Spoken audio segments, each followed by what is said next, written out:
الحمد لله نحمده ونستعينه ونستغفره ونعوذ بالله من شرور أنفسنا ومن سيئات أعمالنا من يهده الله فلا مضل له ومن يضلل فلا هادي له وأشهد أن لا إله إلا الله وحده لا شريك له وأشهد أن محمدا عبده ورسوله أما بعد يا أيها الذين آمنوا اتقوا الله حق تقاته ولا تموتن إلا وأنتم مسلمون يا أيها الناس اتقوا ربكم الذي خلقكم من نفس واحدة وخلق منها زوجها وبث منهما رجالا كثيرا ونساء واتقوا الله الذي تساءلون به والأرحام إن الله كان عليكم رقيبا يا أيها الذين آمنوا اتقوا الله وقولوا قولا سديدا يصلح لكم أعمالكم ويغفر لكم ذنوبكم ومن يطع الله ورسوله فقد فاز فوزا عظيما فإن أصدق الحديث كتاب الله وخير الهدي هدي محمد صلى الله عليه وسلم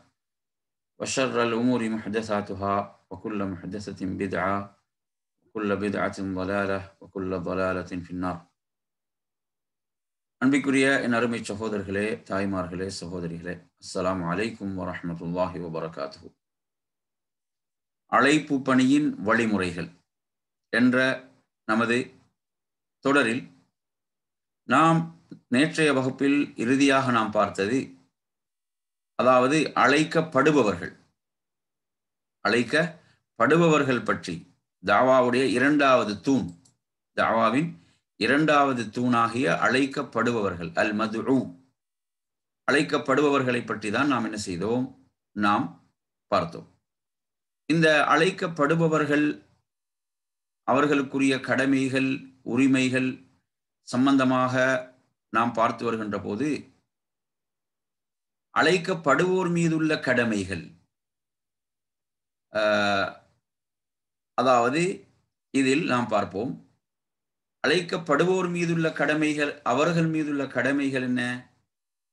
அழைக்கப்படுவோர் மீதுள்ள கடமைகள்ல மிக முக்கியமானது, அவர்கள் அந்த சத்திய அழைப்புக்கு விடை அளிப்பதற்கு தடை கற்பிக்காத வகையில் விடை அளிப்பதாகும்.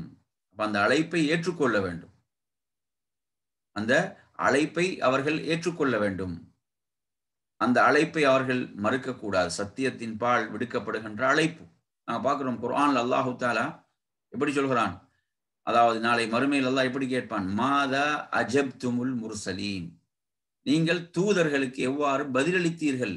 அல்லாஹ் எப்படி கேட்பான் மறுமையில? அல்லாஹ் மறுமையில் கேட்பான், நீங்கள் தூதர்களுக்கு, நான் அனுப்பிய தூதர்களுக்கு நீங்கள் எவ்வாறு பதிலளித்தீர்கள் என்ற கேள்வி அங்கு இருக்கிறது. அந்த கேள்விக்கு அவர்கள் என்ன செய்ய வேண்டும்? அவர்கள் பதிலளித்தாக வேண்டும், அவர்கள் பதிலளித்தாக வேண்டும். நீங்கள் எவ்வாறு தூதர்களுக்கு பதிலளித்தீர்கள், நான் அனுப்பிய தூதர்களுக்கு. இப்ப மறுமையுடைய நாளில் அவர்கள் என்ன செய்வார்கள்? அவகாசம் கேட்பார்கள் அல்லாஹ்விடத்தில். எதற்கு அவகாசம் கேட்பார்கள்? அதாவது நாம் உனது தூதர்களை நாம் என்ன செய்கிறோம்? பின்பற்றுகிறோம், அவர்களை பின்பற்றி நாம் வெற்றி அடைகிறோம் என்றெல்லாம் அவகாசம் கேட்பார்கள் என்று அல்லாஹு தஆலா குர்ஆனிலே குறிப்பிடுகிறான். அதே போன்று நீங்கள் பார்த்தீங்கன்னு சொன்னா, அல்லாஹு தஆலா சூரத்து நூர் 24வது அத்தியாயம் 51 அதில் அல்லாஹு தஆலா என்ன குறிப்பிடுகிறான்? இன்னமா கான கௌலுல் முஃமினீன இதா துஉ இலல்லாஹி வ ரசூலிஹி லியஹ்கும பைனஹும் அன் யகூலு ஸமிஅனா வ அத்தஅனா வ உலாயிக ஹுமுல் முஃப்லிஹூன். அதாவது மூமின்களுடைய வார்த்தை எப்படி இருக்கும், அவங்க என்ன, அவங்களோட வார்த்தைகள் எப்படி இருக்கும் என்பது அல்லாஹ் சொல்றான். அதை அழுத்தி சொல்றான். இன்னமா, அவங்களோட வார்த்தைகள் எப்படி இருக்கும் என்றால், அல்லாஹ்வின் பக்கம், அல்லாஹ்வுடைய தூதரின் பால் அவர்கள் அழைக்கப்படும் போது, அல்லாஹ்வின் பாலும் அல்லாஹ்வுடைய தூதரின் பாலும் அவர்கள் அழைக்கப்படும் போது மூமின்கள் சொல்வதெல்லாம் சமிஅனா வ அத்தஅனா, செவியேற்றோம் கட்டுப்பட்டோம். எப்படி சொல்லுவாங்க? செவியேற்றோம் கட்டுப்பட்டோம் என்றுதான் மூமின்கள் சொல்வார்கள். யோசிச்சு சொல்றேன், சிந்தித்து சொல்கிறேன், இதுல முடிவெடுக்கிறதுக்கு அவகாசம் தேவை, இப்படியெல்லாம் மூமின்கள் சொல்ல மாட்டார்கள். அல்லாஹ்வின் பால், அல்லாஹ்வுடைய தூதரின் பால் தீர்ப்புக்காக அழைக்கப்பட்டால் அவர்கள் சொல்வதெல்லாம் என்ன? நாம் செவியேற்றோம் கட்டுப்பட்டோம். அல்லாஹ் சொல்றான், இவர்கள் தான் வெற்றியாளர்கள். இவர்கள் தான் யாரு? வெற்றியாளர்கள் என்று அல்லாஹு தஆலா சொல்கிறான். எனவே நறுமை சகோதரர்களே, அதாவது இன்று உண்மையில் அல்லாஹ்வுடைய வார்த்தைக்கு, அல்லாஹ்வுடைய தூதருடைய வார்த்தைக்கு இந்த சமூகம் எவ்வளவு முக்கியத்துவம் கொடுத்து கொண்டிருக்கிறது, எவ்வளவு முக்கியத்துவம் கொடுத்து செயல்படுகிறது என்பது ஒரு மிக முக்கியமான ஒரு கேள்வியாக இருந்து கொண்டிருக்கிறது என்று நாம் பார்க்கிறோம். அதாவது அவருடைய வசதிக்கு ஏற்பதான் என்ன செய்கிறார்கள், அல்லாஹ்வுடைய கட்டளைக்கும் அல்லாஹ்வுடைய தூதருடைய கட்டளைக்கும் செவி சாய்க்கிறார்கள். அவருடைய வசதிக்கு ஏற்ப அவர்களுக்கு சிரமம் என்றால் அதை புறக்கணித்து விட்டு சென்று விடுகிறார்கள் என்ற நிலைகளை பார்க்கிறோம். எனவே அன்பிற்குரியவர்களே, அப்ப அழைக்கப்படுபவர் மீதுள்ள கடமை என்ன? அல்லாஹுடைய அழைப்பு, அல்லாஹுடைய தூதருடைய அழைப்பா, நான் அதற்கு உடனே செவி சாய்த்து விட வேண்டும், அதற்கு நான் கட்டுப்பட்டு விட வேண்டும், அதில் தான் எனக்கு வெற்றி இருக்கிறது என்று அவர் உறுதியாக நம்ப வேண்டும்.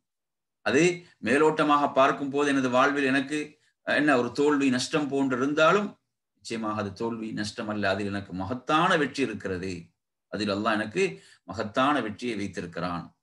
அடுத்து நாம் இதில் பார்ப்போம் அழைக்கப்படுபவர்களுடைய வகைகள். அழைக்கப்படுபவர்கள் அனைவரும் ஒரே மட்டத்தில் இருக்க மாட்டார்கள், அப்படித்தானே? அழைக்கப்படுபவர்களை பொறுத்தவரையில் அவர்கள் நாங்க என்ன செய்யலாம், இதில் இரண்டாக பிரிக்கிறார்கள். இதுல இரண்டாக அந்த அழைக்கப்படக்கூடிய மக்களை இரு பிரிவினர்களாக பிரிக்கலாம் என்று குறிப்பிடுகிறார்கள். அதில் முதல் சாரார் வந்து யாரு? உம்மத்துல் இஸ்திஜாபா. முதல் சாரார் யாரு? உம்மத்துல் இஸ்திஜாபா. அதாவது அழைப்பு பணியை, அழைப்பை ஏற்றுக்கொண்ட சமூகம். அழைப்பை ஏற்றுக்கொண்ட சமூகம் என்று அழைக்கப்படும் முஸ்லிம்கள், மூமின்கள், அப்படித்தானே? இவங்க அழைப்பை ஏற்றுக்கொண்ட காரணத்தால் தான் இவங்க முஸ்லிம்கள் என்று அழைக்கப்படுகிறார்கள், இவர்கள் மூமின்கள் என்று அழைக்கப்படுகிறார்கள். எனவே இவர்கள் அப்ப தாவா சென்று அடைந்தவர்கள். இவங்களுக்கு தாவா சென்று அடைந்து விட்டது, அழைப்பைக்கு வந்து செவிசாய்த்தவர்கள், பதிலளித்தவர்கள். இதுதான் இதுல முதல் சாரார். இவங்களையும் இரண்டு வகைப்படுத்தலாம், இந்த உம்மத்துல் இஸ்திஜாபாவையும் இரு வகைப்படுத்தலாம். இதுல முதல் சாராராக வந்து கொள்கையின் அடிப்படையில் நேர்வழி பெற்றவர்கள், வழி தவறியவர்கள். கொள்கையின் அடிப்படையில நேர்வழி பெற்றவர்கள், வழி தவறியவர்கள். அடுத்து இன்னொரு சாரார் இதுல யாரு? மார்க்கத்தை வந்து பற்றி பிடிப்பதில், மார்க்கத்தை கடைபிடிப்பதில் உள்ள பலவீனத்தின் அடிப்படையில் பல பிரிவினராக பிரிக்கலாம். மார்க்கத்தை பின்பற்றுவது நாங்க பார்க்கிறோம், பல படித்தரங்கள்ல மக்கள் இருக்கிறார்கள். இதுல வந்து மூன்று வகையாக இதுல நோக்குகிறார்கள். என்ன? நன்மை செய்வதில் முந்திக் கொண்ட நல்லோர்கள், நன்மை செய்வதில் முந்தி செல்பவர்கள். அடுத்து இரண்டாவது யாரு? தங்களுக்கு அநியாயம் செய்து கொண்ட பாவிகள், தீயவர்கள். மூன்றாவது சாரார் யாரு? நடுநிலை ஆனவர்கள். அவங்க வேகமாகவும் செல்ல மாட்டார்கள், வேகமாகவும் செல்வதில்லை, அதே நேரத்தில் அவங்க பாவம் செய்வதும் இல்லை, அவர்கள் ஒரு நடுநிலையான போக்கிலே செயல்படக்கூடியவர்கள். அப்ப எனவே இதில் நீங்க எடுத்தீங்கன்னு சொன்னா இவர்கள் மேற்கூறப்பட்ட அந்த இரு பிரிவினருக்கு இடையில் தடுமாறி கொண்டிருக்கும் பலவீனர்கள் அந்த இரண்டாவது சாரார் நீங்க எடுத்தீங்க. இப்ப இதுக்கு ஆதாரமா நீங்க குர்ஆன்ல பார்க்கலாம், அல்லாஹு தஆலா குறிப்பிடுகிறான். இந்த வசனத்தை நீங்க பாத்தீங்கன்னா, சும்ம அவ்ரஸ்னல் கிதாப அல்லதி இஸ்தஃபைனா மின் இபாதினா ஃபமின்ஹும் ஸாலிமுன் லினஃப்ஸிஹி வமின்ஹும் முக்தஸித் வமின்ஹும் சாபிகுன் பில் கைராத்தி பிஇذனில்லாஹ் என்று அல்லாஹு தஆலா குறிப்பிடுகிறான். அப்ப பின்னர் நாம் என்ன அடியார்களில் நாம் எவர்களை தேர்ந்தெடுத்தோமோ அவர்களை நாம் அவ்வேதத்துக்கு வாரிசாக்கினோம். ஆனால் அவர்களிலிருந்து தமக்கு தாமே அநியாயம் செய்து கொண்டோர்களும் உண்டு, ஸாலிமுன் லினஃப்ஸிஹி. அதே போன்று அவர்களில் நடுநிலையாக நடந்து கொண்டோர்களும் உண்டு, வமின்ஹும் முக்தஸித். அடுத்து வமின்ஹும் சாபிகுன் பில் கைராத், அவர்களிலிருந்து அல்லாஹ்வின் அனுமதியை கொண்டு நன்மைகள் செய்வதில் முந்திக் கொண்டோர்களும் உண்டு. அல்லாஹ்வுடைய அனுமதியை கொண்டு அல்லாஹ் இங்க சேர்க்கிறான் பாருங்க. அவர்களிலிருந்து அல்லாஹ்வின் அனுமதியை கொண்டு நன்மைகள் செய்வதில் முந்திக் கொண்டோர்களும் உண்டு. இதுவே மாபெரும் பாக்கியமாகும். எப்படி சொல்றான்? இதுவே மாபெரும் பாக்கியமாகும் என்று அல்லாஹு தஆலா சொல்கிறான். எனவே இப்படி நாங்கள் இந்த வசனத்தை பார்க்கும்போது மூன்று சாரார் இருக்கிறார்கள்.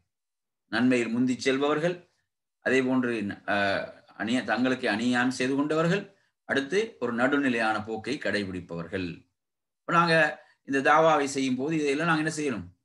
இவற்றையெல்லாம் நாம் கவனிக்க வேண்டும். இவைகள் இந்த பின்னணிகளை நாம் விளங்கி இருக்க வேண்டும். எனவே இவர்கள் இந்த அநியாயக்காரர்களை பொறுத்தவரையில தங்களுக்கு அநியாயம் செய்து கொண்டவர்கள் என்று சொல்லும் போது இவங்க மார்க்கத்தை விட்டு வெளியேறாவிட்டாலும் இந்த சாரார்ல சிலரிடம் என்ன நிராகரிப்பாளர்கள், நயவஞ்சகர்களுடைய சில பண்புகள், அவங்களோட என்ன நிராகரிப்பு, குஃப்ரின் சில பண்புகள், நயவஞ்சகத்தின் சில பண்புகள், அவர்களின் நடவடிக்கைகள் இவர்களிடம் காணப்படுகின்றன. இப்ப இந்நிலையில் அந்த ஒவ்வொரு பிரிவினர்களும் அவர்களின் நிலையை வைத்தே நாம் என்ன செய்ய வேண்டும், அந்த தாவாவை மேற்கொள்ள வேண்டும். நன்மை செய்வதில் முந்திக் கொண்டோர், நன்மை செய்வதில் முந்திக் கொண்டோர் என்றால் அவங்களை நாம் இன்னும் உற்சாகப்படுத்த வேண்டும். அப்படித்தானே? நன்மை செய்வதில் முந்திக் கொண்டோர் என்றால் அவர்கள் இன்னும் நாம் நன்மையில் அதிகம் அவங்களை உற்சாகப்படுத்த வேண்டும். ஏன்னா அவங்க நன்மையில முந்தி செல்பவர்கள். அடுத்து இப்ப அநியாயக்காரன், அவன் தனக்குத்தானே அநியாயம் செய்து கொண்டவனாக இருக்கிறான் என்றால் அவனை நாம் அந்த தீய செயல்களிலிருந்து அவனை ஒதுங்கி வாழ்வதற்காக நமது தாவா அமைய வேண்டும். அந்த தீமைகளிலிருந்து அவன் தன்னை தடுத்துக் கொள்ளக்கூடிய அமைப்பில் நமது தாவா அமைய வேண்டும். அப்ப அவனுடைய தவறான கொள்கையில், தீய கொள்கைகள், வழிகேடுகள் இருந்து அவனை திருத்திக் கொள்றதுக்கு என்ன செய்யறது, அதுக்காக தாவா இருக்க வேண்டும். அதே போல் நடுநிலையானவர்கள் என்றால் அவங்களை இன்னும் நாங்கள் என்ன செய்யறது, கொஞ்சம் உற்சாகப்படுத்துறது, இன்னும் வேகமாக செல்வதற்கு அவங்களை உற்சாகப்படுத்துறது என்ற இந்த அமைப்புல நாங்க யாருக்கு தாவாவை மேற்கொள்ள போகின்றோமோ அவருடைய பின்னணி என்ன, அவருடைய பின்னணியை நாம் விளங்கி இருக்க வேண்டும். உதாரணமா நீங்க எடுத்தீங்கன்னா, பாவத்திலேயே மூழ்கி இருக்கிறார்கள், இரவு பகலாக பாவத்திலே மூழ்கி இருப்பவர்களுக்கு போய் நாங்க அல்லாஹ்வுடைய ரஹ்மத்தை மட்டும் நாம் சொன்னோமாக இருந்தால், அல்லாஹ்வுடைய ரஹ்மத்துடைய விசாலத்தை மட்டும் அவர்களுக்கு சொன்னால் அவங்க இன்னும் என்ன செய்வாங்க, பாவத்தில் தொடர்ந்து இருப்பதற்கு அது காரணியாக அமையலாம். நாம் அந்த இடத்துல என்ன செய்யணும், அவர்களுக்கு அல்லாஹ்வுடைய தண்டனை எச்சரிக்க வேண்டும். அல்லாஹ்வுடைய தண்டனை அவர்களுக்கு கடுமையாக எச்சரிக்க வேண்டும். ஏன், அவர்கள் அந்த பாவத்திலிருந்து விடுபடுவதற்காக. எனவே இது ரசூலுல்லாஹி ஸல்லல்லாஹு அலைஹி வஸல்லம் அவங்க அவங்கள்ட்ட பார்ப்போம், நிறைய நபித்தோழர்கள் வருவார்கள். நபித்தோழர்கள் யார் ரசூலுல்லாஹ் எனக்கு உபதேசம் செய்யுங்கள், எனக்கு வசியத்து செய்யுங்கள், எனக்கு போதனை செய்யுங்கள் என்று கேட்கும் போது அல்லாஹ்வுடைய தூதருடைய போதனைகள் நாங்க பார்க்கிறோம் ஒரே மாதிரியாக இருக்கவில்லை. என்ன செய்கிறது, வித்தியாசப்படுகிறது. அப்ப அல்லாஹ்வுடைய தூதர் ஸல்லல்லாஹு அலைஹி வஸல்லம் அவரவருக்கு ஏற்ப அந்த போதனைகள் வித்தியாசப்பட்டதை பார்க்கிறோம். நபி அவங்க என்ன செஞ்சிருந்தாங்க, அவங்களை நன்றாக அவங்கள பற்றி அறிந்திருந்தாங்க, அவங்களை பற்றி ஒரு பின்னணி அல்லாஹ்வுடைய தூதரிடம் இருந்தது. எனவே அவர்கள் தங்களுக்கு போதனை செய்யுங்கள் என்று கேட்ட போதெல்லாம் சொல்லாங்க என்ன செய்தார்கள், ஒவ்வொருவருக்கும் செய்த போதனைகள் வித்தியாசமாக இருந்தது. இது நமக்கு எதை எடுத்து காட்டுது என்று சொன்னால், அல்லாஹ்வுடைய தூதர் ஸல்லல்லாஹு அலைஹி வஸல்லம் அவர்களை பற்றி நன்றாக அறிந்திருந்தார்கள். அந்த பின்னணியை வைத்து அவங்கள்ட்ட எதில அவங்கள அதிகப்படுத்த வேண்டும், எந்த அவங்கள்ட்ட தீய பண்புகள் இருக்கின்றன, அவைகள் அவங்களை எப்படி தூய்மைப்படுத்துறது, இப்படித்தான் அவங்களோட அந்த உபதேச முறைகள், வழிகாட்டல்கள் இருந்தன என்பதை பார்க்கிறோம். எனவே இது தாவாவில் ஒரு முக்கியமான பகுதி. அடுத்ததாக இதுல இரண்டாவது சாரார், இதுல ரெண்டு சாரார். முதல் சாரார் உம்மத்துல் இஸ்திஜாபான்னு பார்த்தோம். உம்மத்துல் இஸ்திஜாபாவில் மூன்று சாரார். அடுத்து உம்மத்து தஅவா. உம்மத்து தஅவான்னு சொன்னா அழைப்பு பணி சேர வேண்டிய சமுதாயம், அழைப்பு பணி இவர்களுக்கு போய் சேர வேண்டும். இவங்க யாரு, நிராகரிப்பாளர்கள், காஃபிர்கள். இவர்களுக்கு என்ன செய்யணும், இந்த தாவா போய் சேர வேண்டும். இவர்களுக்கு சென்றடையவில்லை, இவர்களுக்கு தாவா போய் என்ன சேர வேண்டியவர்களாக இருக்கக்கூடியவர்கள். இவர்களை பொறுத்தவரையில் நாங்க பல்வேறு பிரிவினர்களாக பிரிக்கலாம். இல்லைங்களா? இதுல நீங்க எடுத்தீங்கன்னு சொன்னா இந்த உம்மத்து தாவா போய் சேர வேண்டிய சாரார் என்பதில் எடுத்தீங்கன்னா, இறைவன் ஒருவன் இல்லை என்று மறுக்கக்கூடிய நாத்திகர்கள் இருக்கிறார்கள். இறைவன் ஒருவன் இருக்கிறான் என்பதை என்ன மறுக்கக்கூடிய நாத்திகர்கள். அப்ப இவர்களுக்கு நாங்க தாவா செய்யும் போது என்ன செய்ய வேண்டும், நாங்க இவர்களுடைய பின்னணி அறிந்திருக்க வேண்டும். ஏனென்று சொன்னால், அப்ப நாங்கள் இவர்களிடம் முதலில் நிறுவ வேண்டியது என்ன, இவர்களிடம் நாம் நிறுவ வேண்டியது அதாவது இறைவன் ஒருவன் இருக்கிறான் என்பதற்கான சான்றுகளைத்தான் நிறுவ வேண்டும். ஏன், இவர்கள் அதை மறுத்து கொண்டிருக்கிறார்கள். அதை அவங்க மறுத்திருக்கும் போது நாங்கள் இவர்களோடு கிளை சார்ந்த விஷயங்களை பேசி எந்த பயனும் இருக்காது. முதலில் நாம் எதை அவர்களுக்கு நிறுவ வேண்டும், அதாவது இறைவன் ஒருவன் இருக்கிறான் என்பதை நிறுவ வேண்டும். அதாவது இவர்களும் நிலை எப்படின்னா, காலத்தை நம்பி வாழ்வோர் என்று நாங்க சொல்லலாம். காலத்தை நம்பி வாழ்வோர். இப்ப அல்லாஹு தாலா குர்ஆன்ல அப்படி ஒரு சாராரை பற்றி பேசுகிறான். அல்லாஹு தாலா குர்ஆன்ல அப்படி ஒரு சாராரை பற்றி சொல்லணும். எப்படி அவங்க சொன்னார்கள், வகாலு மாஹிய இல்லா ஹயாத்துன துன்யா நமூத்து வனஹியா வமா யுஹ்லிகுனா இல்ல தஹர்ன்னு சொன்னார்கள். எப்படி சொன்னார்கள், அதாவது இவர்கள் சொன்னார்கள், இந்த உலக வாழ்க்கையை தவிர வேறு வாழ்க்கை கிடையாது என்றும், இதில் தான் நாம் இறக்கின்றோம், இதில் தான் நாம் என்ன செய்கிறோம், உயிர் பெற்று எழுகிறோம், ஜீவிக்கின்றோம், காலத்தை தவிர வேறு எதுவும் நம்மை அழிப்பதில்லை என்றும் அவர்கள் கூறினார்கள். இப்படி ஒரு சாரார். என்ன, காலம் தான் அனைத்தையும் தீர்மானிக்கக்கூடியது, முடிவு செய்யக்கூடியது காலம் என்று அப்படி சொன்ன ஒரு சாரார் இருந்தார்கள். அல்லாஹ் அவர்களை பற்றி குர்ஆன்ல சொல்கிறான். இவர்களை நாங்கள் இதோடு என்ன செய்யலாம், ஒப்பிட்டு சொல்லலாம். இப்படி கடவுள் மறுப்பாளர்கள், நாத்திகர்கள், அப்ப இப்படி ஒரு சாரார் இருக்கிறார்கள். அப்ப எனவே இவர்கள் மேலும் என்ன கடவுள் இல்லை, உலகம் தான் வாழ்க்கை என்றும் கூறும் இன்றைய இது இன்றைய அந்த கம்யூனிஸ்டுகளுக்கும் இந்த நிலை எதுவாகும். அவர் அந்த கம்யூனிஸ்டுகளுடைய நிலைமை தான் என்ன, அந்த கம்யூனிசத்துடைய நிலையும் இதே போக்கைத்தான் நாம் பார்க்கிறோம். அதே போன்று அடுத்து நாங்க பார்ப்போம், இதில் உள்ள சாரார்கள்ல, இந்த தாவா போய் சேர வேண்டும் என்ற சாரார்கள்ல, கொள்கையில் அல்லது வணக்க வழிபாடுகளில் அல்லாஹ்வுடன் அவன் அல்லாதவைகளை இணையாக்கும் சிலை வணங்கிகள், முஷ்ரிக்குகள். இப்ப நீங்க எடுத்தீங்கன்னு சொன்னா, இவர்களிடம் கடவுள் நம்பிக்கை என்று ஒன்று இருந்தாலும் அந்த கடவுள் நம்பிக்கை எப்படி என்றால் பல கடவுள்களை பற்றி ஒரு நம்பிக்கை இவர்களிடம் இருக்கிறது. அப்ப எனவே இதுக்கு நாங்கள் உதாரணமாக அன்றைய மக்காவில் வாழ்ந்த சிலை வணங்கிகள் நாங்கள் எடுக்கலாம். அன்றைய மக்காவில் வாழ்ந்த அந்த சிலை வணங்கிகள், அவர்கள் அல்லாஹ் ஒருவன் தான் யாவற்றையும் படைத்தவன் என்று நம்பினாலும் என்ன செய்தார்கள், அவனை மட்டும் வணங்கவில்லை, அவர்கள் சிலைகளை வணங்கினார்கள். இது போன்ற முஷ்ரிக்கள். அப்ப நாங்கள் இவர்களிடம் நிறுவ வேண்டியது என்ன, இவர்களிடம் நாம் நிறுவ வேண்டிய விஷயம் கடவுள் என்பவன் ஒருவன் தான், அதைத்தான் நாம் இங்கு நிறுவ வேண்டும். இவர்களிடம் நிறுவ வேண்டியது கடவுள் நம்பிக்கை இவர்களிடம் ஆல்ரெடி இருக்கிறது, அந்த நம்பிக்கை இவர்களிடம் இருக்கிறது. அப்ப இவர்களிடம் இருக்கும் போது அந்த நம்பிக்கையை பற்றி இங்கு பேச வேண்டியதில்லை. இவர்களிடம் நாம் பேச வேண்டியது என்ன, அதாவது கடவுள் என்பது பல கடவுள்கள் அல்ல, ஒருவன் தான் என்பதை நிறுவ வேண்டும். அப்ப இதை குர்ஆன்ல நீங்க எடுத்து பாத்தீங்கன்னு சொன்னா, அல்லாஹு தஆலா அல் குர்ஆன்ல குறிப்பிடுகிறான் சூரத்து ஜுமர்ல, வல்லதீன தஹது மின் தூனிஹி அவுலியா மா நஅபுதுஹும் இல்லா லியுகர்ரிபூனா இலல்லாஹி ஸுல்ஃபா இன்னல்லாஹ யஹ்கும் பைனஹும் ஃபீமா ஹும் ஃபீஹி யஃப்தலிஃபூன் இன்னல்லாஹ லா யஹ்தி மன் ஹுவ காதிபுன் கஃபார் என்று ரப்புல் ஆலமீன் என்ன செய்கிறான், குறிப்பிடுகிறான்.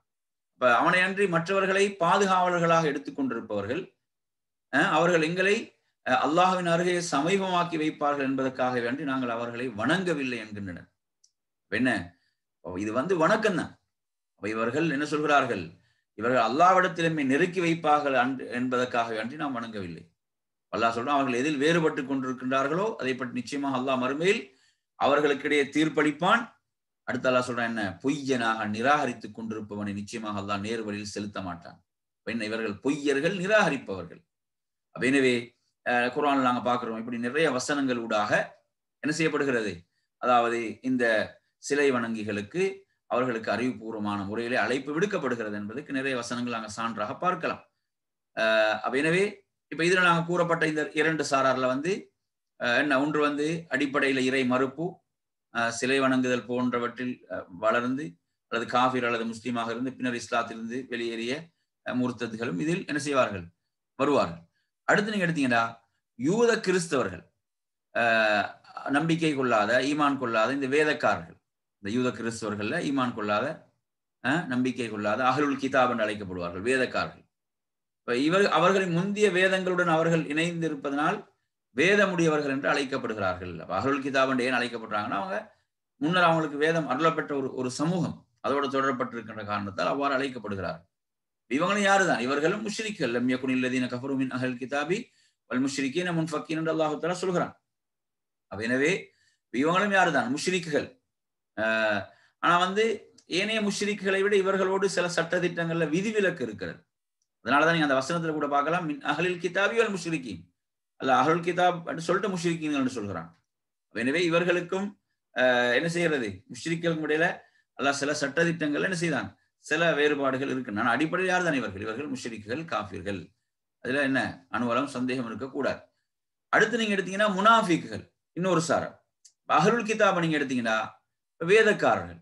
நாங்க இவர்களுக்கு தாவா செய்யும் போது, யூதர்கள் கிறிஸ்துவர்களுக்கு நாங்க தாவா செய்யும் போது நாங்க பார்க்க வேண்டும், பிரதானமாக எதில் நாங்க முரண்படுகிறோம், பிரதானமான முரண்பாடு எந்த இடத்தில் இருக்கிறது, பிரதானமான முரண்பாடு என்னவோ அதற்குத்தான் நாங்க பதில் அளிக்க வேண்டும். உதாரணமாக ஈசா அலைஹிஸ்ஸலாம் பற்றிய நம்பிக்கை, ஈசா அலைஹிஸ்ஸலாம் பற்றிய நம்பிக்கை என்ன, அதே போன்று அவரிடம் திருத்துவம் என்று ஒன்று காணப்படுகிறது. திருத்துவம் அதேவாறு அது என்ன ஒரு வழிகேடு என்பதை நிறுவுவது, ஈசா அலைஹிஸ்ஸலாம் பற்றிய நம்பிக்கையை நாம் எவ்வாறு சரியாக நிறுவுவது என்ற இதுதான் பிரதான அடிப்படைகள். முதலாவது விஷயம் அதான், யா அஹ்லல் கிதாப் தஆலூ இலா கலிமத்தின் ஸவாஇன் பைனனா வ பைனக்கும் அல்லா நஅபுத இல்லல்லாஹ், அல்லாஹ்வை தவிர நாம் வேறு யாரையும் வணங்க மாட்டோம். அதன் பால் தான் முதல்ல அழைக்கிறது. எனவே அந்த அடிப்படையில் இப்ப நாங்க பார்க்கிறோம், ரசூலுல்லாஹி ஸல்லல்லாஹு அலைஹி வஸல்லம் அவர்கள் முஆத் இப்னு ஜபல் ரலியல்லாஹு அன்ஹு அவர்களை யமனுக்கு அனுப்பும் போது பாருங்க, ரசூலுல்லாஹ் தாவாவில் ரசூலுல்லாஹ்ங்கள்ட்ட சுப்ஹானல்லாஹ், எப்படிப்பட்ட ஒரு விவேகம் இருந்தது என்பதை நீங்க பார்க்கலாம். ரசூலுல்லாஹ் வந்து மக்காவிலிருந்து மதீனாவுக்கு தாவாவுக்காக அவ்வளவு பேருக்கு மத்தியில தேர்வு செய்தது யாரதான்? முஸ்அப் இப்னு உமைர் ரலியல்லாஹு அன்ஹு தான் தேர்வு செஞ்சாங்க. அப்படிதானே?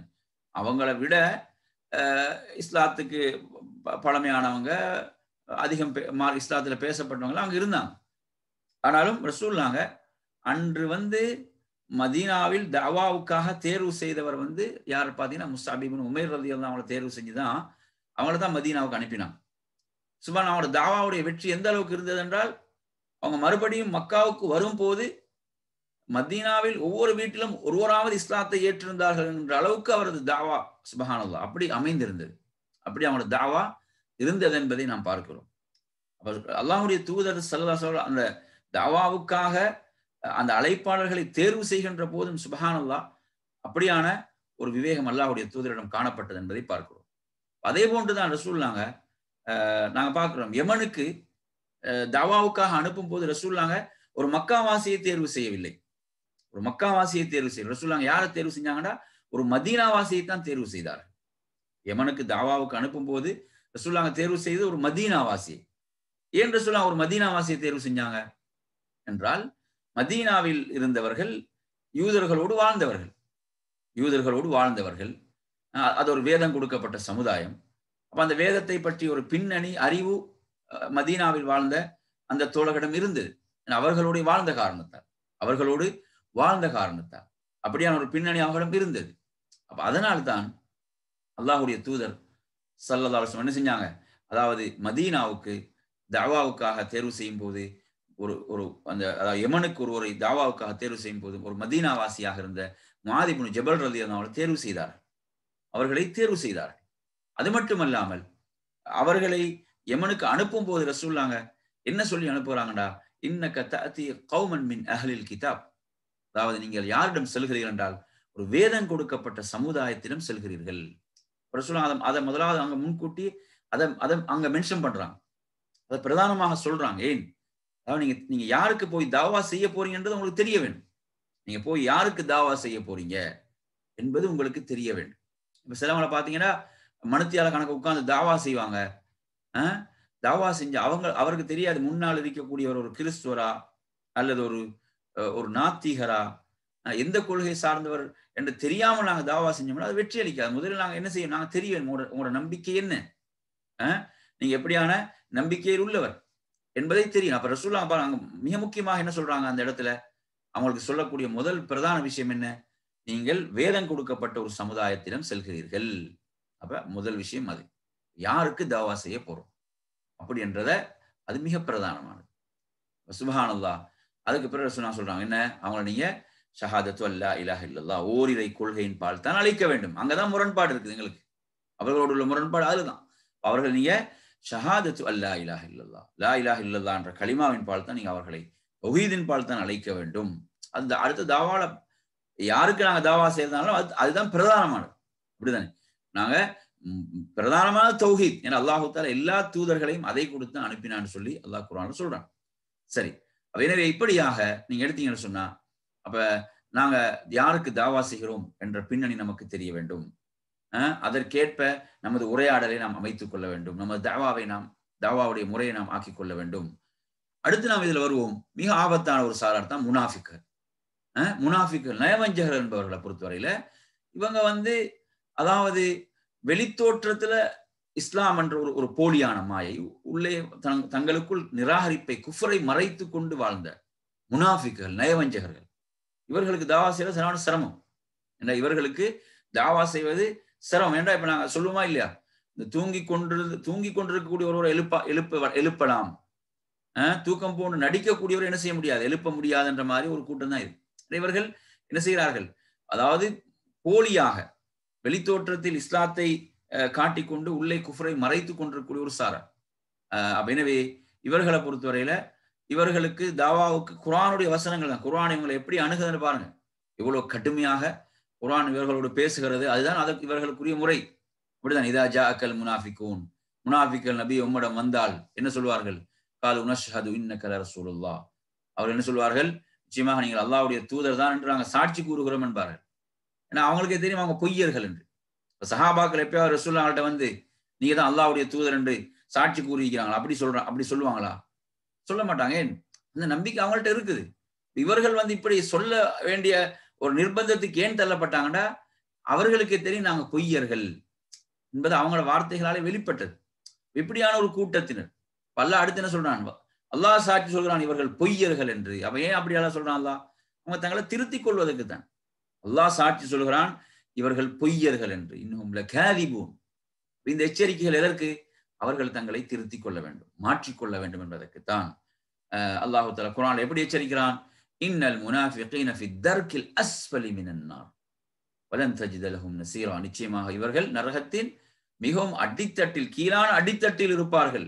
இவங்க எந்த உதவியையும் இவர்கள் என்ன செய்ய மாட்டாங்க, அவர்களுக்கு உதவியாக எவரே நீங்கள் காண மாட்டீர்கள். இப்படியெல்லாம் எச்சரிக்கப்படுதேன், இவர்கள் திருந்தி வர வேண்டும், கடுமையான தண்டனை இவர்களுக்கு சொல்லப்படுகிறது.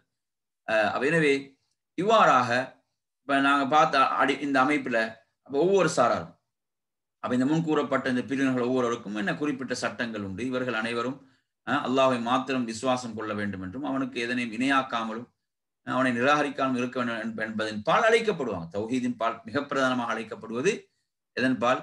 தௌஹீத், ஓரிரை கொள்கையின் பால், ஏகத்துவத்தின் பால் இவர்கள் என்ன செய்யப்படுவார்கள்? அழைக்கப்படுவார்கள். எனவே நம்ம இந்த வகுப்பில் நாங்கள் இரண்டாவது தூண் என்ன செய்தோம்? இரண்டாவது தூணாக பார்த்தது என்ன? அதாவது அல் மதுஉ, அழைக்கப்படுபவர்கள். இது நாங்க சுருக்கமாக பார்த்திருக்கிறோம். இதை வந்து நாங்க விரிவாக என்ன செய்யலாம்? நாங்க பயான்களை கேட்கும் போது பல தலைப்புகள் நாங்க இந்த விஷயங்கள் நாங்க படிக்கிறோம். எங்கட ஷேக் அப்துல்லா ஒவைஸ் மீசானுடைய வகுப்பை நாங்க எடுத்து பார்த்தாலும் அதுல கூட தவாவுடைய அணுகுமுறைகள் நிறைய என்ன செய்யப்படுது. அதுல பேசப்படக்கூடிய விஷயங்கள் அதுதான். ஒவ்வொரு சாராருக்கு நாங்க எப்படி அதை நிறுவுவது என்ற அடிப்படைகளை தான் அதுல விளங்கப்படுத்துறது நாங்க பார்க்கிறோம். அடுத்ததாக வருவோம் இந்த தலைப்புல மூன்றாவது தூண் அழைப்பு பணியின் உள்ளடக்கம். அழைப்பு பணியின் உள்ளடக்கம் இது அத்தஅவா. முதலாவது தூண் அத்தாய், அழைப்பாளர். இரண்டாவது அல் மதுஉ, அழைக்கப்படுபவர். மூன்றாவது இந்த அழைப்பு பணி அத்தஅவா. எனவே இதனுடைய வரைவிலக்கணம் என்ன? தஅவா என்பதனுடைய வரைவிலக்கணத்தை நீங்க எடுத்தீங்கன்னு சொன்னா இதனுடைய வரைவிலக்கணமாக அதாவது எதன் பால் என்ன செய்யப்படுகிறது? அழைப்பு விடுக்கப்படுகிறது. இப்ப மனிதர்களின் பால் அழைக்கின்ற இஸ்லாம், அதன் அடிப்படை, அதன் சட்டங்கள் இதெல்லாம் உள்ளடக்கியது. அப்படிதானே? இப்ப நாங்க இஸ்லாத்தின் பால் அழைப்பு விடுக்கிறோம். அப்ப இஸ்லாத்தின் பால் அழைப்பு விடுக்கிறோம்னு சொன்னா இஸ்லாத்தை பற்றிய இல்ம், அதனுடைய அடிப்படைகள், அதன் சட்டங்கள், இதுதான் இந்த இல்மு தஅவா, இந்த தஅவா என்ற அழைப்பு பணி. இது வந்து 3 அம்சங்களை கொண்டுள்ளது. எத்தனை அம்சங்களை கொண்டுள்ளது? 3 அம்சங்கள். ஒன்று வந்து ஜானிபுல் அகீதா, என்ன? கொள்கை சார்ந்த பகுதி. ஈமானையும் அதன் 6 கிளைகளையும் இது உள்ளடக்கி இருப்பது போல் இஸ்லாம் வழங்கியுள்ள கொள்கை சார்ந்த அனைத்து அம்சங்களையும் இவைகள் என்ன செய்து உள்ளடக்கும். இவை சரிதானே? இவ்வகையில் சேர்ந்திருக்கும். அடுத்தது சட்டம் சார்ந்தது. அடுத்து என்ன? அல் அஹ்காம். அல் அஹ்காம் அதாவது ஜானிபு ஷரியா. ஜானிபு ஷரியா மார்க்கம், சட்டம் சார்ந்தவைகள் என்பது அந்த வாழ்க்கை திட்டம், வாழ்க்கை நெறி. இது தனி மனிதனின் அல்லது குடும்பம் அல்லது அனைவர் மீதும் இஸ்லாம் கொண்டு வந்த இஸ்லாமிய சட்டங்களையும் இஸ்லாத்தின் அந்த வாழ்க்கை நெறியையும் இது உள்ளடக்குகிறது. இதை உள்ளடக்கியதாக இருக்கிறது. அடுத்து எடுத்தீங்கன்னா மூன்றாவது வந்து என்ன? அதாவது ஜானிபுல் அஹ்லாக், நட்பண்புகள் சார்ந்த பகுதி. இது நட்பண்புகள் சார்ந்த பகுதி. இவை இஸ்லாம் தந்த நற்குணங்கள், அழகிய பண்புகள், நேரான பாதைகள் போன்றவற்றை இது உள்ளடக்கி இருக்கிறது. எனவே இதை நாங்கள் இப்ப பின்னால விரிவாக இது பேசப்படும். இது இப்ப பின்னாடி நாங்க பேசப்பட போகின்ற பகுதி இதுதான். இதுல நீங்க பாத்தீங்கன்னா இதுவரைக்கும் நாங்க படித்ததுல சில கேள்விகள், இதுவரை நாங்க படிச்சதை நாங்க திரும்ப ஒரு நினைவூட்டலுக்காக சில கேள்விகள், அந்த கேள்விகளை நாங்க கேட்கறது மூலமாக எந்த அளவு நமக்கு படித்தவைகள் நினைவில் இருக்கிறது. அழைப்பாளன் தனது அழைப்பு பணியின் திட்டங்கள், அதன் போக்குகள் போன்றவற்றை பெரும் மூலாதாரங்களை கூறுக என்ற கேள்வி. அழைப்பாளன் தனது அழைப்பு பணியின் திட்டங்கள், அதன் போக்குகள் போன்றவற்றை பெரும் மூலாதாரங்களை கூறுக என்ற கேள்வி. அதே மாதிரி இந்த புக் வந்து யாருக்கெல்லாம் பிடிஎஃப்ல தேவையோ எங்களோட வகுப்புக்கு வரவங்க அவங்க என்ன செய்யுங்க, பர்சனலாக மெசேஜ் போடுங்க, நான் அவங்களுக்கு பிடிஎஃப் அனுப்பி வைக்கிறேன். அடுத்து அழைப்பு பணிக்கு 3 அடிப்படைகள் உள்ளன, அவற்றை எழுதுக. அழைப்பு பணிக்கு 3 அடிப்படைகள் உள்ளன, அவற்றை எழுதுக. அடுத்து மூன்றாவது கேள்வி, அழைப்பாளனுக்கு அல்லாஹ்விடத்தில் மகத்தான கூலி இருக்கிறது. இக்கருத்தை ஒரு ஆதாரத்தின் மூலம் நீங்க என்ன செய்யணும்? அதை நீங்க குறிப்பிட வேண்டும். ஒரு ஆதாரத்தை நீங்க மூலம் அதை எழுத வேண்டும், குறிப்பிட வேண்டும். 4வது, அழைப்பாளரிடம் கட்டாயம் காணப்பட வேண்டிய 4 பண்புகளை ஆதாரத்துடன் விளக்குக. அழைப்பாளரிடம் கட்டாயம் காணப்பட வேண்டிய 4 பண்புகளை ஆதாரத்தோடு கூற வேண்டும். அடுத்து 5வது, அழைப்பு பணி செய்வதற்கு மனிதர்களில் மிகவும் தகுதியானவர் யார் என்பதை ஆதாரத்தோடு விளக்குக. அழைப்பு பணி செய்வதற்கு மனிதர்களில் மிக தகுதியானவர் யார்? 6வது, அழைக்கப்படுபவருக்கு சில உரிமைகளும் அவர் மீது சில கடமைகளும் உள்ளன. அவைகளை கூறுக. 7வது, அழைக்கப்படுவோர் வகையினர்களில் ஒவ்வொரு பிரிவையும் அதன் உட்பிரிவுடன் கூறுக. அந்த உட்பிரிவோடு கூறுக. இப்ப நாங்க இன்னைக்கு படிச்ச விஷயங்கள். அழைப்பு பணியின் உள்ளடக்கம் 3 அம்சங்களை சார்ந்துள்ளது. அவற்றையும் கூறுக. சரியா? இப்ப இது வந்து என்ன, இப்ப நாங்க படிச்ச விஷயங்களை கொஞ்சம் நீங்க மீட்டுறதுக்காக இந்த கேள்விகள். அப்ப இந்த கேள்விகளை நீங்க என்ன செய்யலாம்? அதற்குரிய பதில்களை குறித்துக் கொள்ளலாம், எழுதிக் கொள்ளலாம். சரி, அடுத்து நாங்க வருவோம். இந்த அழைப்பு பணியின் போக்கு, அழைப்பு பணியுடைய வழிமுறைகள் என்ற பகுதி மிக பிரதானமான பகுதி. அடுத்து நாங்க பார்க்க போகின்ற பகுதி இது மிக முக்கியமான பகுதி. அதாவது அசாலிபு தாவா, தாவாவின் வழிமுறைகள். உஸ்லூப் அசாலிப்னு சொல்வார்கள். தாவாவின் வழிமுறைகள். அதாவது இது வந்து ஒரு தாயி தனது தாவா பணியில் பயன்படுத்தக்கூடிய அந்த வழிமுறைகள். ஒரு தாயி தனது தாவா பணியில் பயன்படுத்தக்கூடிய வழிமுறைகள் என்பதுதான் இந்த தலைப்பு, பிரதானமான தலைப்பு. இதுல நீங்க எடுத்தீங்கன்னு சொன்னா தாவாவில் வந்து பல விதமான வழிமுறைகள் இருக்கின்றன. தாவாவில் எடுத்தீங்கன்னா பல விதமான வழிமுறைகள் தாவாவில் இருக்கின்றன. அப்ப அந்த வழிமுறைகள்ல வந்து நீங்க எடுத்தீங்கன்னு சொன்னா மிக பிரதானமானவைகளா இல்லைங்களா? அதுல வந்து மிக முக்கியமான சில தலைப்புகளை இங்க நாங்க என்ன செய்யலாம், சுருக்கமாக நாங்க பார்க்கலாம். சில மிக முக்கியமான தலைப்புகள் நாங்க இதுல மிக சுருக்கமாக இதிலே நாம் பார்க்கலாம். அந்த அடிப்படையில் நீங்க எடுத்தீங்கன்னு சொன்னா நாங்க எப்போதும் இந்த குர்ஆன் வசனத்தை நாங்க நினைவில் வைத்துக் கொள்ள வேண்டும். தாவா ஆண்டு வரும்போது நமது நினைவில் இருக்க வேண்டிய குர்ஆன் வசனம் நாங்க என்ன சொன்னோம்? உதுஉ இலா சபீலி ரப்பிக பில் ஹிக்மதி வல் மவ்இதத்தில் ஹஸனா வஜாதில்ஹும் பில்லதி ஹிய அஹ்ஸன் என்ற குர்ஆன் வசனம். இது நமது நினைவில் இருக்க வேண்டும். நபி, நீங்க மனிதர்களை விவேகத்தோடும் அழகான உபதேசத்தை கொண்டும் என்ன உமது நாயனின் உமது ரப்பின் வழியின் பால் அழைப்பீராக. உமது நாயனின் ரப்பின் வழியின் பால் அழைப்பீராக, விவேகத்தை கொண்டும் அழகான நல்ல உபதேசத்தை கொண்டும். அதே போன்று அவர்களோடு தர்க்கிக்க வந்தால் அவங்களோட எப்படி தர்க்கிக்கணும்? அவங்களோடு அழகான முறையில் நீங்க தர்க்கம் செய்யுங்கள், அழகான முறையில் நீங்க அவங்களோடு விவாதிப்பீராக என்று அல்லாஹ் தஆலா வஜாதில்ஹும் பில்லதி ஹிய அஹ்ஸன். எனவே இது நாங்கள் ஒவ்வொரு வழிமுறையாக இப்போது பார்ப்போம். முதல் வழிமுறை என்ன? அல் ஹிக்மா. முதல் வழிமுறை என்ன? அதாவது ஹிக்மா, ஞானம். இந்த ஹிக்மா என்பது நாங்கள் விவேகம் என்று சொல்லலாம். ஞானம் என்றது விவேகம். விவேகம் தான் இந்த ஹிக்மா என்பது. அல் ஹிக்மாவுக்குரிய வரை விலக்கணம் என்ன? ஹிக்மாவுக்குரிய வரை விலக்கணத்தை நீங்க எடுத்தீங்கன்னு சொன்னா அதாவது இதுல நாங்க பார்ப்போம். ஹிக்மா, விவேகம் என்பது ஒவ்வொரு பொருளையும் அதற்குரிய இடத்தில் வைப்பது. ஹிக்மா என்பது என்ன? அதாவது ஒவ்வொன்றையும் அதற்குரிய இடத்தில் வைப்பதுதான் ஹிக்மா என்று சொல்லப்படும். சொல்றது அல்லது அறிவு சிந்தனையை கொண்டு சத்தியத்தை அடைவது என்ற ஒரு விளக்கத்தை சொல்றாங்க. அந்த பொருள் அந்த இடத்துல வைக்கிறதான் விவேகம். அல்லது என்ன, சத்தியத்தை வந்து என்ன செய்வது, இல்மின் மூலம், அறிவின் மூலம் சத்தியத்தை அடைதல் என்ற ஒரு விளக்கத்தையும் இதற்கு அறிஞர்கள் குறிப்பிடுவார்கள். அறிஞர்கள் இதற்கு குறிப்பிடுகிறார்கள். அதே போன்று எடுத்தீங்கன்னா அதன் தோற்றம், அதாவது அதன் வெளிப்படையான நிலை, அதன் தோற்றம், அதன் வெளிப்படையான நிலை, அதாவது ஞானத்தின் விவேகத்தின் போக்குகள் வெளிப்படையான பல நிலைகளை கொண்டதாகும். ஏனெனில் ஞானம், விவேகம் என்பது சொல்லிலும் செயலிலும் உயர்வானதாகும். சொல்லிலும் செயலிலும் அது உயர்வானதாகும். எனவே இப்போது நாங்கள் பார்ப்போம் இந்த விவேகத்தினுடைய வகைகள். இந்த விவேகத்தின் தோற்றங்களை வந்து பின்வரும் அம்சங்களை கொண்டு நாங்கள் என்ன செய்யலாம், விளங்கலாம். விவேகத்தை நாங்கள் அறிவதென்றால் அதுல நீங்க எடுத்தீங்கன்னு சொன்னா இதுல மிக அழகாக முதலாவது சொல்லப்படக்கூடிய மிக முக்கியமான விஷயம் என்னவென்றால் தர்தீபுல் அவுலவியாத் என்று சொன்னால், அதாவது நாங்க முதல்ல முடிவு செய்ய வேண்டும் எது முதலாவது, எது இரண்டாவது, எது மூணாவது என்று சொல்லி முடிவு செய்வது. அதாவது முக்கியத்துவம். நாங்க ஒரு விஷயத்துல எதை முதன்மைப்படுத்தல், அப்படித்தானே? முதன்மைப்படுத்தல் என்ன? இப்ப நாங்க உதாரணமாக ஒரு கூட்டத்தாருக்கு தாவா செய்ய போறோம்னு வைங்களேன். ஒரு சாராருக்கு தாவா செய்ய போகும்போது அந்த நாங்க யாரிடம் செல்கிறோமோ அவர்களிடம் என்ன செய்கிறது? அவரிடம் ஷிர்க் இருக்கிறது. அவங்க ஷிர்கில் மூழ்கி இருக்கக்கூடிய ஒரு சமுதாயம், ஷிர்கில் மூழ்கி கிடக்கிறார்கள். இப்ப இந்த இடத்துல போய், அதாவது நாம் அவர்களுக்கு உபரியான வணக்கங்களை பற்றி, உபரியான வணக்கங்களை ஆர்வப்படுத்தி கொண்டிருந்தால் இங்க எது நடக்கல? எதற்கு முதலிடம் முக்கியத்துவம் கொடுக்க வேண்டும் அது அங்க நடக்கல. அங்க எதற்கு முக்கியத்துவம் கொடுக்கப்பட வேண்டும் என்றால், அதாவது அங்கு அவர்களை ஷிர்கிலிருந்து விடுவிக்க வேண்டும். முதல் விஷயம் அதுதான். ஷிர்கிலிருந்து தான் விடுவிக்க வேண்டும். அதாவது அது எல்லா அமல்களையும் பாழாக்கி விடக்கூடியது. அந்த நிலையில் அவங்களுக்கு மௌத்து வந்தால் அல்லாஹ் பாதுகாக்கணும். என்ன ஒரு ஒரு நிரந்தர நரகத்துக்குரிய பாவத்தில் அவர்கள் இருக்கிறார்கள்.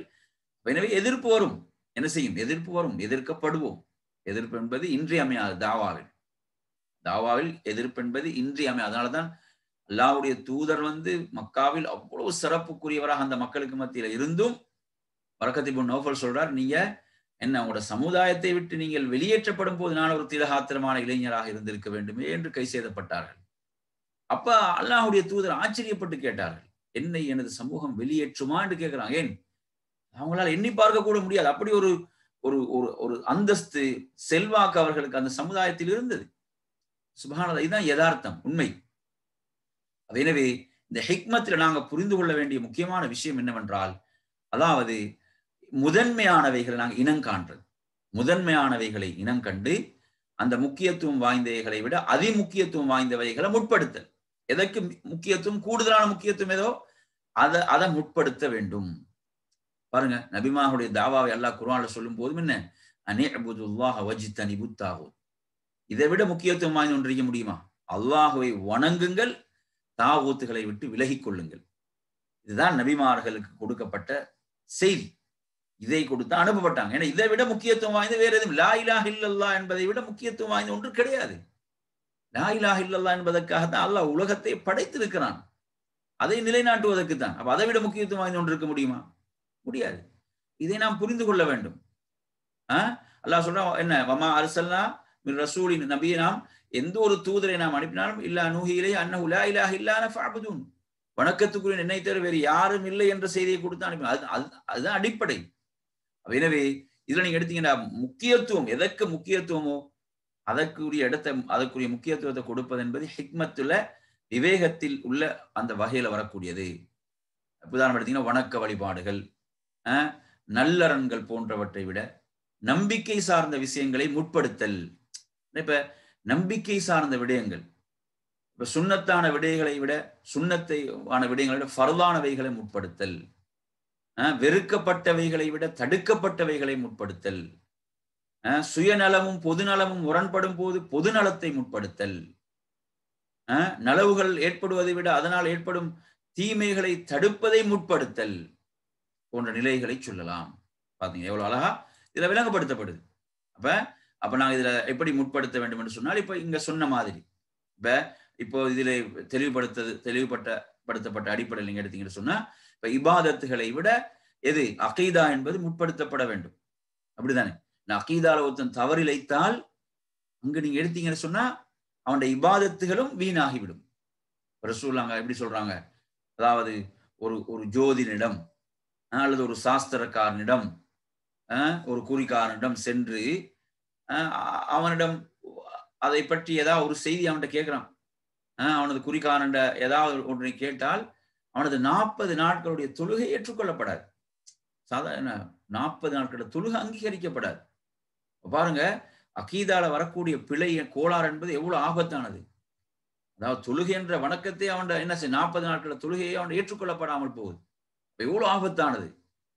அதனாலதான் நீங்க பார்க்கலாம், ரசூலுல்லாஹ் அகீதா கொள்கை ரீதியான ஏதாவது சருகல்கள் அதாவது நடக்கக்கூடிய இடங்களாக இருந்தா ரசூலுல்லாஹ் அங்கு தாமதிக்கவில்லை, உடனே அதை சொல்வார்கள். அது எப்படி எவ்வளவு ஒரு இக்கட்டான சூழலாக இருந்தால், ரசூலுல்லாஹ்வுடைய அருமை மகன் இப்ராஹிம் மரணித்து இருக்கிறார். அது அல்லாஹ்வுடைய தூதருக்கு ஒரு பெரும் கவலை ஏற்படுத்திய ஒரு நிகழ்வு அது. ஆனா அந்த நேரத்துல கூட மக்கள் வந்து என்ன செய்யறாங்க, சூரிய கிரகணம் ஏற்பட்டிருக்கிறது, அதை பற்றி மக்கள் பேசுகிறார்கள். இப்ராஹிமுடைய மௌத்துக்காக, மரணத்துக்காக என்று பேசும்போது அங்க ரசூலுல்லாஹ் சற்றும் தாமதிக்கவில்லை.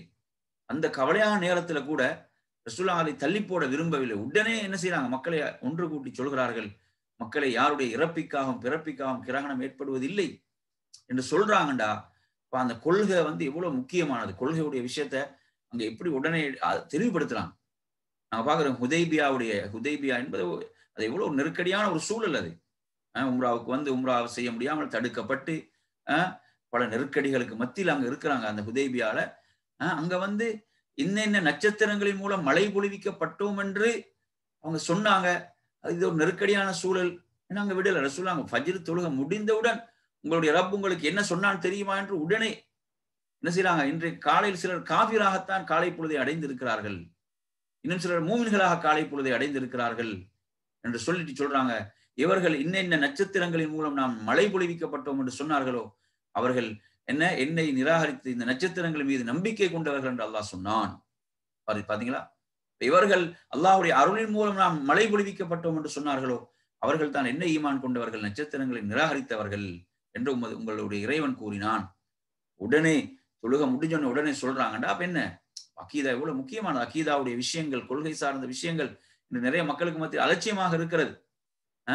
எனவே அதற்குரிய முக்கியத்துவம், அதை இபாதத்தை விட அதற்கு முக்கியத்துவம் கொடுத்து அது மக்களுக்கு போதிக்கப்பட வேண்டும், சொல்லப்பட வேண்டும். அதுதான் முதலாவது.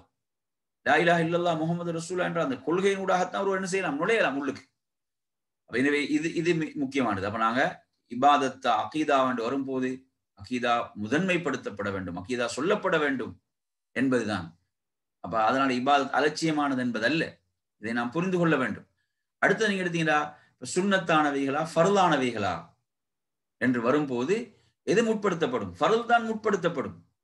நாங்க பார்க்கிறோம் ஒரு சமூகம் என்ன செய்யுது, அவங்க வந்து அதாவது ஃபர்லானவைகள் அவர்கள் மீது விதியாக்கப்பட்ட ஜகாத்தில் அலட்சியமா இருக்கிறான். அவங்களுக்கு விதியாக்கப்பட்ட ஜகாத்தில் அலட்சியமாக இருந்து என்ன செய்யறாங்க, சுன்னத்தான சில சதகாக்களை கொடுத்து கொண்டு இருக்கிறாங்கன்னா நாங்க இந்த இவங்களுக்கு என்ன செய்யணும், ஜகாத்துடைய முக்கியத்துவம் என்ன, ஜகாத் எவ்வளவு முக்கியத்துவம் வாய்ந்தது, ஜகாத்தை விடுவதால் ஏற்படக்கூடிய மோசமான விளைவுகள் என்ன, ஆபத்துகள் என்ன என்பதை நாம் அவர்களுக்கு புரிய வைக்க வேண்டும். ஏன் அங்க அதை ஒரு ஃபர்லை அவங்க என்ன செய்யறாங்க, புறக்கணித்துக் கொண்டிருக்கிறார்கள். ஒரு ஃபர்லை புறக்கணித்துக் கொண்டிருக்கிறார்கள். சில நேரங்களை பாத்தீங்கன்னா என்ன செய்யறாரு, ஒருத்தர் வந்து இரவு வணக்கத்துல கவனம் செலுத்துறார். இரவு வணக்கத்துல கவனம் செலுத்தி ஃபஜ்ரை விட்டாருண்டா அந்த இரவு வணக்கத்தில் ஏதாவது பயன் இருக்குதா? அல்லாஹ் உன்னிடம் உனக்கு இட்ட கட்டளை ஃபஜ்ர் தொழுகைதான். நீ ஃபஜ்ரை தொழவில்லைன்னா நீ அல்லாஹ்விடத்தை தண்டிக்கப்படுவ, உனக்கு நீ குற்றவாளி. நீ இரவு தொழுகை தொழவில்லை அல்லாஹ் உன்னை குற்றம் பிடிக்க மாட்டான். எனவே ஃபர்லுக்கு கொடுக்கப்பட வேண்டிய முக்கியத்துவம், ஒரு சமூகத்தில் நாங்க தாவா செய்ய போறோம், அவங்கள்ட்ட ஃபர்ல்ல அலட்சியம் இருக்குதுன்னு சொன்னால் நாங்க அவங்கள்ட்ட சுன்னத்தை பத்தி அங்க பேசுறது நாங்க அவர்களுக்கு ஃபர்லுக்குரிய முக்கியத்துவத்தை எடுத்து சொல்ல வேண்டும். நீங்க பாத்தீங்கன்னா சிலவங்க என்ன செய்வாங்க, இகாம சொன்ன பிறகும் சுன்னத் தொழுது கொண்டு இருப்பாங்க. இகாம சொல்லப்பட்ட பிறகு சுன்னத் தொழுவாங்க. ஹதீஸ் என்ன சொல்லுது, அதாவது ஃபர்லான தொழுகைக்கு இகாம சொல்லப்பட்டால் ஃபர்லை தவிர வேறு தொழுகை இல்லை. ஏன்னா நாங்க பள்ளிக்கு போறதே ஃபர்ல தொழுறதுக்கு போறோம். ஃபர்லுக்கு இகாம சொன்ன பிறகு தான் சுன்னத் தொழுது கொண்டு இருக்கிறான்டா. அந்த இடத்துல எங்களுக்கு அல்லாஹ்வுடைய தூதர் எப்படி சொல்லியிருக்காங்க, இங்க வந்து இந்த இடத்துல ஃபர்லுக்கு தான் முக்கியத்துவம், சுன்னத்தை விட்டு அவர் ஃபர்லுக்கு வர வேண்டும். அப்படி ரசூலுல்லாஹ் ஒரு முறை பாக்குறாங்க, ஒருத்தர் இகாம சொன்ன பிறகு அவர் சுன்னத் தொழுது கொண்டிருக்கிறார். ரசூலுல்லாஹ் கேட்கிறாங்க அவர்கிட்ட, என்ன சுபஹ் என்ன 4 ரக்காத்தா என்று கேட்டாங்க. பின்னால சஹாபாக்கள் அவர்கிட்ட கேட்கும் போது அவர் சொல்றாரு, இப்படிதான் ரசூலுல்லாஹ் கேட்டாங்க, என்ன இகாம சொன்ன பிறகு அவர் தொழுது கொண்டிருந்தார். எனவே ஃபர்ல், நான் இது உதாரணங்கள், இது போன்று நாங்க என்ன செய்யலாம், இப்படி ஒரு சமூகத்துல ஃபர்ல் அலட்சியப்படுத்தப்படுது என்றால் நாங்க அங்க சுன்னத்தை பேச அங்க ஃபர்லுக்குரிய முக்கியத்துவத்தை எடுத்து சொல்ல வேண்டும். அதை நாங்க எடுத்து சிலவங்களை பாத்தீங்கன்னு சொன்னா இப்படியான சில விஷயங்களை கவனம் செலுத்திட்டு ஃபர்ல்ல கோட்டை விட்டுருவாங்க. இல்ல அங்க ஃபர்ல் அல்லாஹ் அதுதான் அல்லாஹ் கடமையாக்கிக்கிறான், விதியாக்கி இருக்கிறான். அதே போன்று வெறுக்கப்பட்டவைகளை விட தடுக்கப்பட்டவைகளை முற்படுத்தல். சில விஷயங்கள் வெறுப்புக்குரியவைகளாக இருக்கும். வெறுப்புக்குரியவைகள் என்பது என்ன செய்யாது, அது அவ்வளவு பெரிய ஒரு பாவத்துக்குரியதாக இருக்காது. ஆனால் தடுக்கப்பட்டது அப்படி அல்ல, அது பாவம். அதை ஒருவன் செய்வதன் மூலமாக அவன் பாவி ஆகிறான். எனவே நாங்கள் என்ன செய்ய வேண்டும், அவைகளை விட்டு சமூகத்தை தடுப்பதற்கு சில விஷயங்கள்ல அதனுடைய தன்மையை பொறுத்திருக்கும். அது கடுமையான தன்மை எதில் ஆபத்தானதாக இருக்கிறது. அப்ப ஆபத்தானதை விட்டு நாங்க சமூகம் தடுக்கிறது இல்லைங்களா? சில பொழுதுகளில் பார்த்தீங்கன்னு சொன்னா நாங்க அந்த நிலைகளை கவனித்து அப்படிதானே அந்த தாத்தாரியர்கள் வந்து மதுபானம் அருந்தி கொண்டிருக்கும் போது அவர்களை சிலர்கள் தடுக்க முற்பட்ட போது யாரு வந்து அதாவது இந்த உதாரணம் இந்த இடத்துக்கு பொறுத்தவரை வேறொரு கோணத்தில் நீங்க இதை பார்க்கலாம். ஷேகுல் இஸ்லாம் இப்னு தைமியா ரஹிமஹுல்லாஹ் அவர்கள் என்ன சொல்றாங்கன்னு சொன்னால் அவங்களை வந்து தடுக்காதீங்க, அவர்களை தடுக்காதீர்கள், மதுபானத்தை அருந்தி கொண்டிருக்கட்டும். ஏன் என்றால் அவங்க அதையே நாங்க சொல்றாங்கன்னா இவங்க மதுபானத்தை அருந்தாம நிதானமாக இருப்பாங்கன்னா முஸ்லிம்களை கொள்வார்கள். என்ன செய்வார்கள்? முஸ்லிம்களை கொள்வார்கள். மதுபானத்தை மூழ்கி இருக்கிறதால தான் முஸ்லீம் தப்பி இருக்கிறான் என்று சொல்லி அப்ப அந்த அதனுடைய தன்மைகளை புரிந்து இப்ப நாங்க பாக்குறோம் சில நேரங்கள்ல இதை தடுக்கும் போது அதை விட ஆபத்துல போய் விழுவானடா அந்த இடத்துல நாங்க விவேகத்தை நாங்க கவனிக்க வேண்டிய ஒரு தேவை இருக்கும். விவேகத்தை அங்க நாங்க பயன்படுத்த வேண்டிய நிலை இருக்கும்.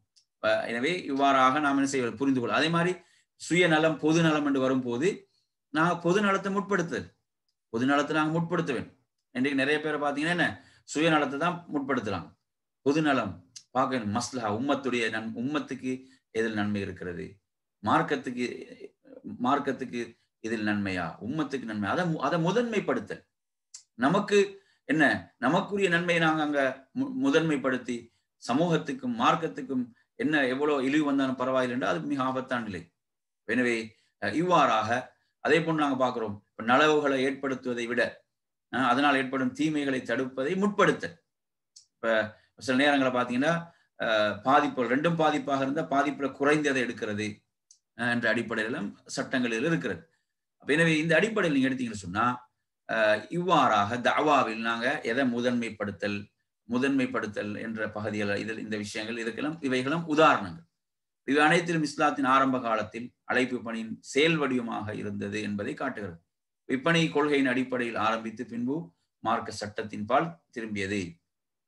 கொள்கை முதலாவது சத்திய ஏகத்துவத்தின் பால் ஓரிரை கொள்கையின் பால் அழைக்கப்படுவது. இப்ப நாங்க பார்த்தோம். இதற்கு உதாரணமா இந்த செய்தியை கொண்டு வர புகாரி முஸ்லிம் வரக்கூடிய செய்தி. முஆத் இப்னு ஜபல் ரலியல்லாஹு அவர்களோட சொல்லாங்க என்ன செய்யறாங்க, முதல்ல அவங்களை எதன் பால் அழைக்க சொல்றாங்க? லா இலாஹ இல்லல்லாஹ், ஈமானின் பால். அந்த லா இலாஹ இல்லல்லாஹ் என்பதன் பால் தான் அழைக்க சொல்றாங்க. அதை அவங்க ஏற்றுக்கொண்டால் பிறகு என்ன செய்யுங்க, தொழுகை அவங்களுக்கு சொல்லுங்க, உங்களுக்கு அல்லாஹ் ஐவேளை தொழுகை கடமையாக்கி இருக்கிறான் என்பதை சொல்லுங்க. என்ன இதை ஏற்றுக்கொண்டா அதை சொல்றது. அவங்க களிமாவே ஏற்றுக்கொள்ளனா ஐவேளை தொழுகை அல்லாஹ் அவங்களுக்கு கடமையாக்கி இருக்கிறான்னு என்ன அதை சொல்ல வேண்டிய அவசியம் கிடையாது. ஏன்னா அவங்க கொள்கை ஏற்றுக்கொள்ளவில்லை. முதல்ல அவங்களை அழைக்க வேண்டும் லா இலாஹ இல்லல்லாஹ் ஓரிரை கொள்கையின் பால். அதை ஏற்றுக்கொண்டால் அடுத்து நீங்க சொல்ல வேண்டும் என்ன, அல்லாஹ் உங்களுக்கு ஐவேளை தொழுகை கடமையாக்கி இருக்கிறான். பிறகு நீங்க அவங்களுக்கு சொல்ல வேண்டும் அல்லாஹ் உங்களுக்கு ஜகாத்தை கடமையாக்கி இருக்கிறான். இவ்வாறுதான் அந்த ஹதீஸ் வருகிறது.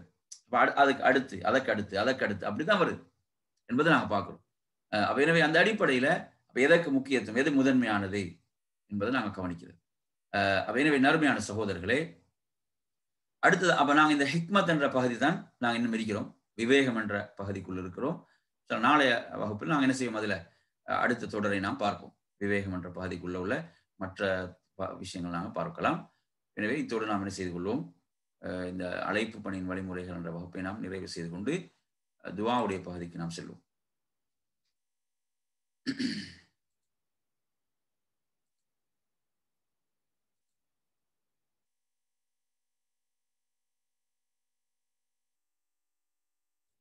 துஆவுடைய வகுப்பில் நாங்கள் நேற்று 59வது துஆ பார்த்தோம்.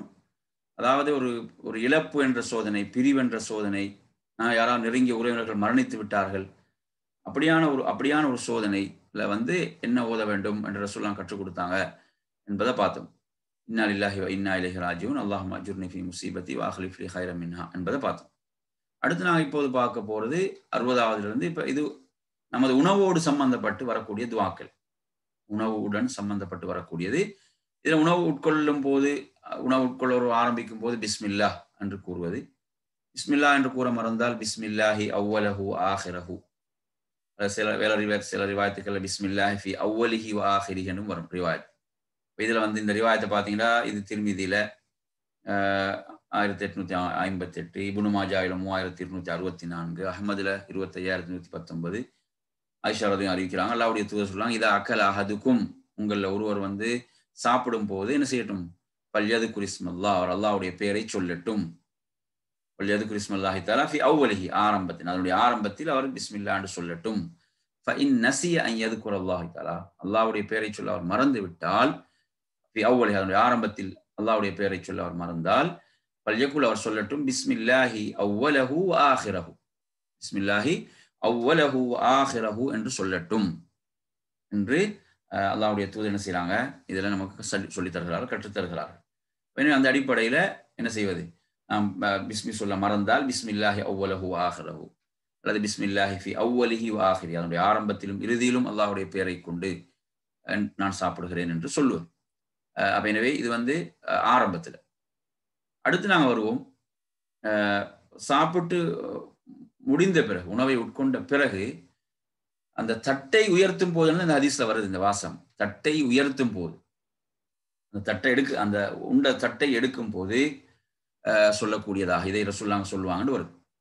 நபி ஸல்லல்லாஹு அல்லாஹ்வுடைய தூதர் அவர்கள் என்ன சாப்பிட்டு முடித்த பின் தம் உணவு விரிப்பை எடுக்கும் போது, விரிப்பன வருது மாயிதா தட்டுன்னு தான் வருது, அதை எடுக்கும் போது என்ன சொல்லுவாங்க, அல்ஹம்துலில்லாஹி கஸீரன் طيبا مباركا فيه غير مكفي ولا مودع ولا مستغنى عنه ربنا என்று சொல்வார்கள். அல்ஹம்துலில்லாஹி கஸீரன் طيبا مباركا فيه غير مكفي ولا مودع ولا مستغنى عنه ربنا என்று அல்லாஹ்வுடைய தூதர் சொல்வார்கள். இதனுடைய பொருள் என்ன, அதிகமான, கஸீரன் அதிகமான, طيبன் தூய்மையான, அதே போன்று முபாரக்கம் ஃபீஹினா வளமிக்க, வளமிக்க, எல்லா புகழும் நன்றியும் அல்லாஹ்வுக்கே, அல்ஹம்துலில்லாஹ், அல்லாஹ்வுக்கே உரியது.